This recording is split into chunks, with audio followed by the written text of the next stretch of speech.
All right, Paul here with Chris and Chuck and Lyle and myself. Welcome to Catfish Weekly Series 6. And today we're going to go over baits, the best baits for catfish.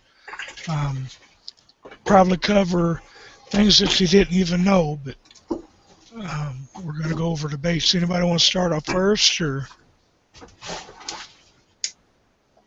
Lyle or Chuck? Yeah, I can go over some. Down here, we use a lot of bluegill for blues and flatheads. Most time we try to get them the day of. There's not much care to take in a bluegill. They'll pretty much live through anything. You can keep them overnight in a bucket. I use a small Fraybill bubbler, and I just stick down there battery operated. Not go fishing for 2 days, and I'll still have them lively and ready to go if you keep the water, if it's real hot, just keep ice in it or whatever. But that seems to be the best bait down here. We try, in this river, skipjack get natural. I've soaked skipjack straight up next to bluegill. Some nights I hadn't got a bite on skipjack, and bluegills just tear them up. So a lot of people say skipjack does really good in bodies of water that they're not natural to, but I don't really find that true here in the Coosa. Cut carp seems to work a lot better. But the days that we go fishing, we go ahead and try to get our baits that day. So we'll go out and we'll do a whole different little fishing trip. We won't even have our catfish stuff with us. I'm right here on the lake. We'll jump in the boat. We'll go get our bluegill. I'll bring the net with us in case we're not able to get the bluegill. We have to use rod and reel here for our bluegill. We can't use a throw net. We can't hardly use any other species of game-type fish other than bluegill. So we'll have to go out and we'll have to do our little brim fishing trip, catch our bluegill on rod and reel, come back in. If we don't get our bluegill, we'll have to throw the net a couple of times, which shad's usually pretty easy to get. The larger ones that are 10 inches long or sometimes longer, they're a lot harder to get. But a lot of times it's the last resort. But we usually always have live bait when we go out flathead fishing at night. And anything that's left over from our flathead trip, we go ahead and put them in Ziploc bag, freeze them up, have our last resort, go out blue fishing or whatever. When I go out catching shad, the best secret that I've learned to keep them alive and keep them lively is to have a round bait tank and a round transfer tank. By a transfer tank, what I mean is the intermediate storage to put them in that you dump the net in when you pull them out of the water. That transfer tank, they can go ahead and regurgitate, get rid of waste, get rid of some of the slime coat and stuff that causes the toxins in the water.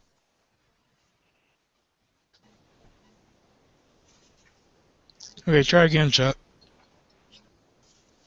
Where did I lose the bait tank? Yeah, just there about the round and transfer you started chopping up. Okay. On the round transfer tanks, you'll dump your throw net straight into the transfer tank. You'll go ahead and let them regurgitate, get rid of their waste, get some of their slime. All them toxins will get in that transfer tank. Then, after about 20 minutes, you can take them out of the transfer tank, put them in your bait tank. After you've got your aerator going, all this, and they'll live, and they're a lot more lively than if you dump them straight in your bait tank. A round bait tank helps a lot because the shad, they want to gather in the corner. And by them gathering in the corner, they're bumping their noses against it, and they're taking each other's oxygen away. If you can get a round bait tank and put your water in a circular motion, That helps the shad swim around. They don't have no corner to get in and group up. And most of the time they'll last. If you can keep the water at a pretty cool temperature, they can last about all night, and they're still lively when you put them on the hook. Another thing I do, if I have to resort for shad, if I cannot get the bluegills we need, or small size carp, which we'll catch on dough baits or get them in the net, I'll use the smaller shad, and I'll put 2 on a hook. I will hook them behind the dorsal fin, where they're facing away from each other. And what this does, it causes a larger bait presentation for viewing, and it causes a larger bait presentation with vibration, which the larger fish that are targeting those vibrations of that size, it brings them on in. You'll still get the small 3, 4, 5, 10-pound flatheads coming in, but it will also target the larger ones on in if you can't get the larger baits. And also, if we're using bluegill, and a lot of times during prime time we'll get out, immediately wham wham, we have 4 big hand-sized bluegill. That's all we were able to get, and they're gone. And we have 12 or 15 small ones. I'll do the same thing with the small bluegills. I'll put them on there facing away from each other, hook behind the dorsal fins, and they'll just sit there and play tug of war. They won't get down there on the bottom and get inactive and try to hide. I think what they do, they keep each other on their toes. They each know each other's there, and it keeps both of them active the whole time. And last year we did this a lot, and it helped big time on bringing in the flatheads we were trying to target. And a lot of times we didn't have problems catching blues right along with them. I'll jump in here real quick, Chuck. Go ahead. One of the things that we should mention that is that for bluegill, there's many different types. Some people call about every kind of sort of sunfish or bluegill a bluegill, and your state probably doesn't do that. They probably have a limit on different species, so like a pumpkin seed or green sunfish or bluegill. Each of them might have a different limit in your state, so you should always check your state laws to see what you're allowed to have.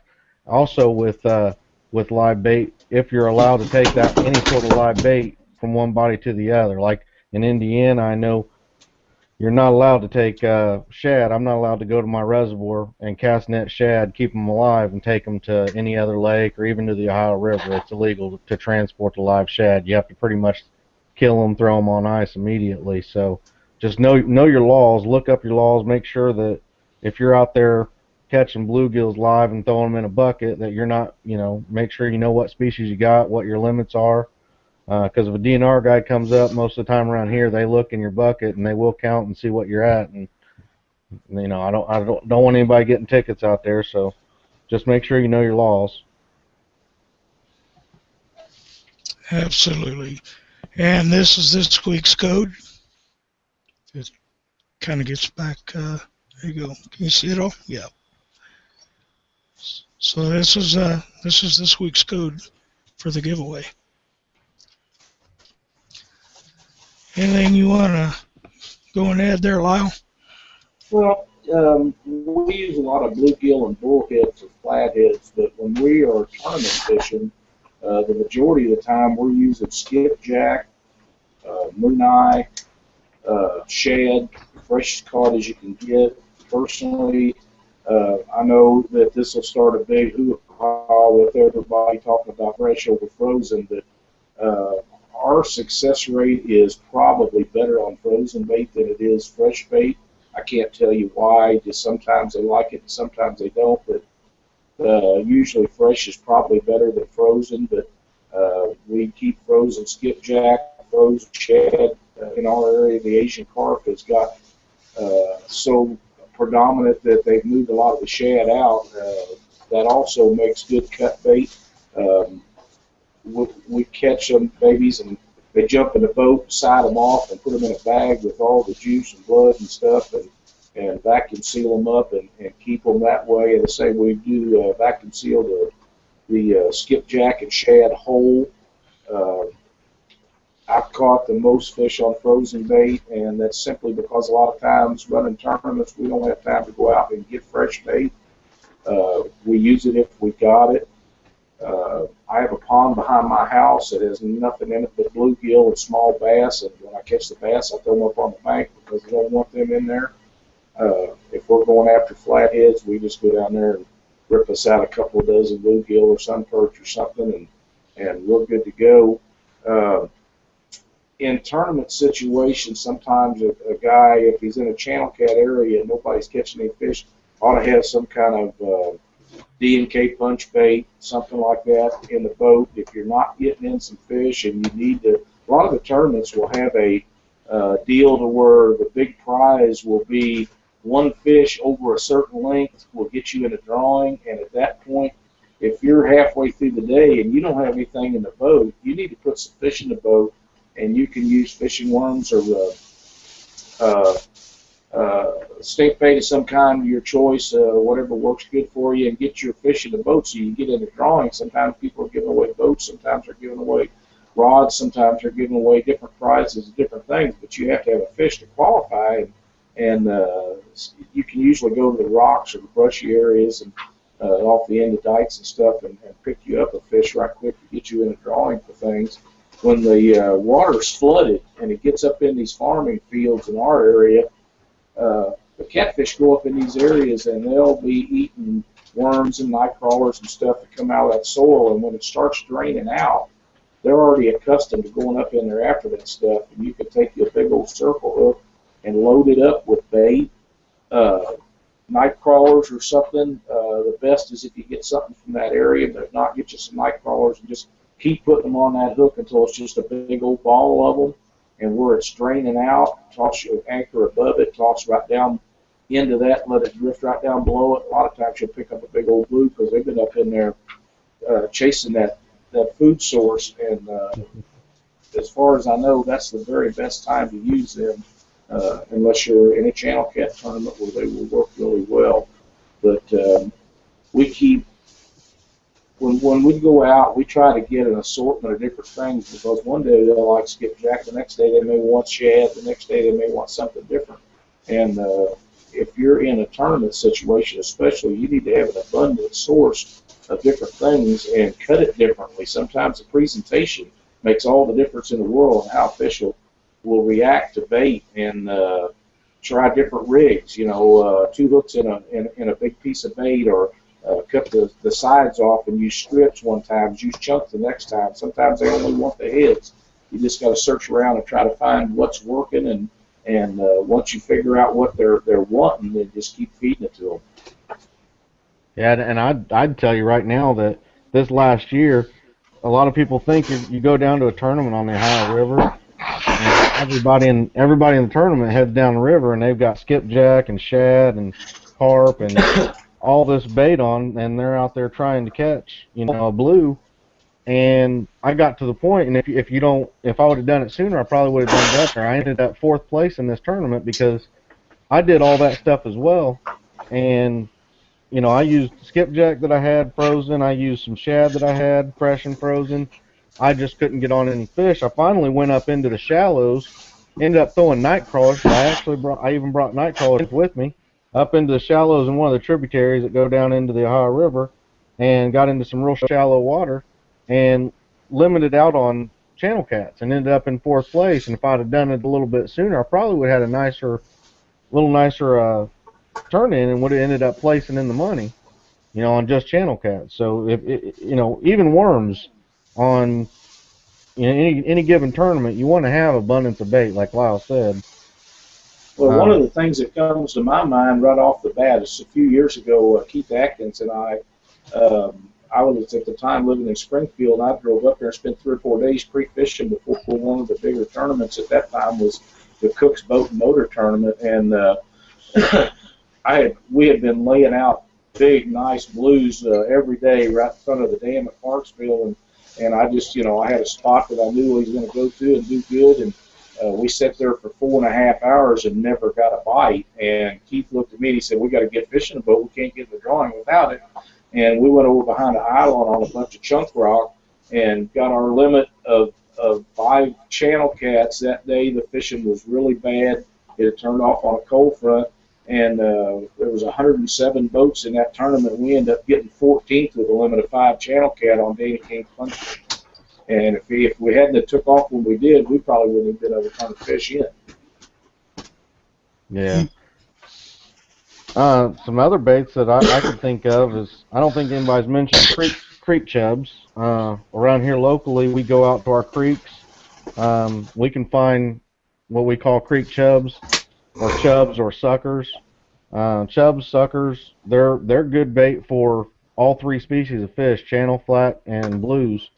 Either cut or live. I mean, you can get some pretty decent. You can get some, 3-inch chubs all the way up to friggin' 12-inch chubs or suckers. I mean, or bigger even, 16-inch. I mean, they can get pretty good size. It's a real good bait for, like I said, all the above. I can go to a lake and use a chub for channel cats or flatheads. I can go to the river, use it for any one of the 3 species, and it's a really good bait as well. Bullheads. Bullheads. Bullheads is an excellent flathead bait. If they get very big, I usually try to take a set of skinning pliers, which I use them for cutting off the horns off of the bullhead. They won't stop a big flathead from taking them. They'll take them horns and all, but the smaller ones sometimes they won't take them. The 5, 6, 7 pound flathead. I just clip them off. I also use them to take that nasty old skipjack off my hooks when I'm done for the day too. But bullhead's one of the great flathead baits because them babies are so aggressive, and them bullheads they're like bluegill. They stay alive a long time, and you can keep them really well. Yeah, I keep a little set of shears, and if I ever catch bullheads in my little creek things, I keep them as well, and I do the same thing. I take these little scissor shears that I got, and I clip off both their side fins and their dorsal top fin there, the sharp ones that'll sting you. I clip all those off, and those things, a bullhead stay alive forever. I mean, I've taken a bullhead down to the Ohio River, threw it out 10 different times as I was fishing for flatheads, didn't catch anything, threw him back in my bait tank, brought him back home, put him in my bait tank at home, took him out again with me 2 months later at the river. I mean, they just stay alive forever. So they're a real good bait to have if you can get them. Not to mention about carp, though. You use all species of carp, but I'm losing my voice. But one thing you want to make sure is if you got an Asian carp in your boat, kill it and take it with you. You get caught with a live Asian in Illinois or Missouri, it's your butt. It's an instant ticket. Not to mention it's an invasive species anyway, and it's a good catfish bait. Guaranteed ticket. One thing that I've noticed about Asian carp, and you may get some argument about this also, for me personally, the hotter the water temperature is, the better it works. I don't have very good success rate on it when the water is cold, but in the summer, the hotter it gets, the better it works for me. And we've caught some really nice blue cat on those, and a few flatheads, actually, not as many though. I don't catch very many flatheads on cut bait, although this year I caught the majority of them on cut bait. But normally, live bait is what works best for me for flatheads. Just trying to name a few other baits. People use livers. Liver's a bait for liver and shrimp, and the shrimp, I've heard people that they baste it in garlic and all kinds of other different concoctions, and it's a good channel cat bait normally for small lakes and things like that. Beef or pork hearts I've been used. They're a good bloody bait that's easily to be able to chunk up and take out to river or lake and use. The beef and pork livers is pretty good too. I've used those on channel cat. Hot dogs. Along with crawfish, and I lived one time in Missouri, and I can't remember, but I think we could use goldfish. I can't remember, but Yes, yes. A lot of people use goldfish, especially for flatheads. They work really well. you use chicken gizzards. You can't get them off a hook. Yeah, Well, that's another thing about Asian carp. The skin on them is so tough that, you know, if you're having problems keeping a bait on, Asian carp is an excellent choice at heavy current because you nearly got to cut it off. That's the reason for the skinning pliers in our boat is because it is so tough that it's a job to get it off. You actually have to nearly cut it off with any hook. It's just the toughest stuff there is. And going back to what Chuck said, you know, if you're out throwing your cast net for shad or whatnot, and you get a common carp, you know, a grass carp or whatever in your net, especially a smaller one. My biggest fish of the year this year was caught on the head of a small grass carp or common carp. So it's a good bait as well. You know, I mean, if you get one of them in your net and you're throwing for shad, don't toss it back out. You know, if you have a good mixture of bait on your boat, that's the best way to try to find what the fish are looking for. And you know, myself personally, as far as the way I use bait, I don't seem to use tails very often. I've a lot of people I know don't, but I've heard there are people that love tails. Myself personally, I'll either just, you know, cut the tail off and throw it out, or cut it and put the whole thing on. I'll like just slice on the side of the bait, and if I'm baiting the thing whole, I'll just leave the whole thing on. But if I'm using any sort of cut bait or whatever, I normally cut the tail off and don't use it. I got another little list here.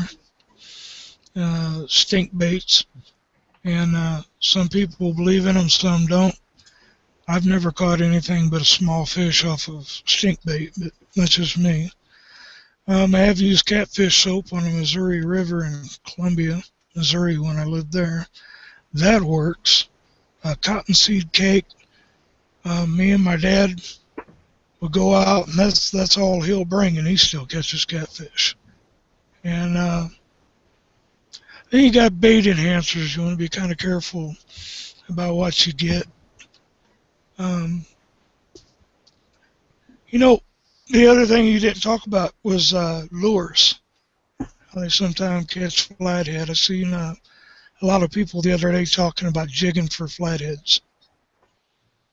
Yeah, I myself, I don't do it. I'm not sure if anybody that I know of that even really, you know, especially in a tournament setting, I don't know of anybody that does it really, but there could be some. I myself don't. And I do know, after several uses from Rusty's shad products at Walmart, they are absolutely worthless. We've baited up 15 jugs, 15 regular shad. We've done it with trout lines, and every time the bait's pretty well still on the hook. So once in a while you might get a turtle, but yeah. Now I do want to mention when you're doing that with jugs and stuff, you're doing that as a test mode. You don't do that for fishing. You're doing that just to test a bait, and then all the fish still get turned loose. I want to make sure that everybody understands what the reason for that. Because you got one pole or two poles, you're not going to get a very accurate number. So that's the reason we do that when we're testing. You can release all the fish. Yeah, we did that with Triple X, and 15 jugs with, 15 without. So when we're testing baits, I get a better number or a better average. I think that I have tried every bait enhancement product that's on the market. I get people sending me that stuff all the time, and I'm not saying you can't catch stuff on it. I'm just saying it's never worked for me, any brand. I've tried it all. I've tried it just fun fishing, pre-fishing for tournaments. I've tried it in tournaments when the fishing was slow. And if the fish are biting, they'll take the natural stuff every time before they take the other stuff. They never work for us in the cold. It's always got to be 70 and above. I'd like to, real quick here, I'd like to talk about a couple utensils couple things that people can use to help with catching bait. The first is a product called the Perfect Circle Net Thrower. I myself, I'll be honest with you, I can throw a net maybe 2 times, 3 times, and get it to open about 80% if I'm lucky. And then after that, I just start to slack off on it or something because it just starts to get worse and worse as I throw it. I know a lot of people that have used this and that believe in it, so it's something that I'm pretty confident in recommending to get. Here's what it looks like. It's basically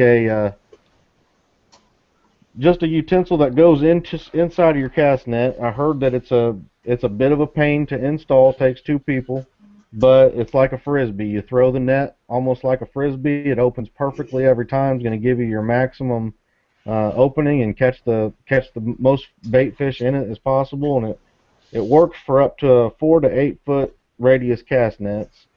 You can find those at like BassPro.com or Cabela's.com. Like I said, that's something that I'd recommend if you have a hard time throwing a cast net or you're learning. You know, I believe it's $29.99. Besides that, the other thing going along with what Chuck was saying again, shad tanks. In order to keep shad alive, you have to have a round tank. They won't live in any square cornered tank whatsoever. Keep Alive makes a really good bait tank. And it goes along with other fish as well, not just shad. It helps. A round tank helps with most types of bait fish, but especially for shad, keeping them alive. And Dave over at BottomDwellersTackle.com, I'm gonna go ahead and do a screen share, and I'll show you guys some of these bait tanks. And see, you got right here, you got the Keep Alive. They start at around $224.95 for a 30-gallon with shipping. That's shipping included. And they go on up. They've got, glow-in-the-dark type tanks, blue interior tanks, smaller tanks, tanks with different options. There's lots of things here. But these things, the reason why they're so expensive is because of the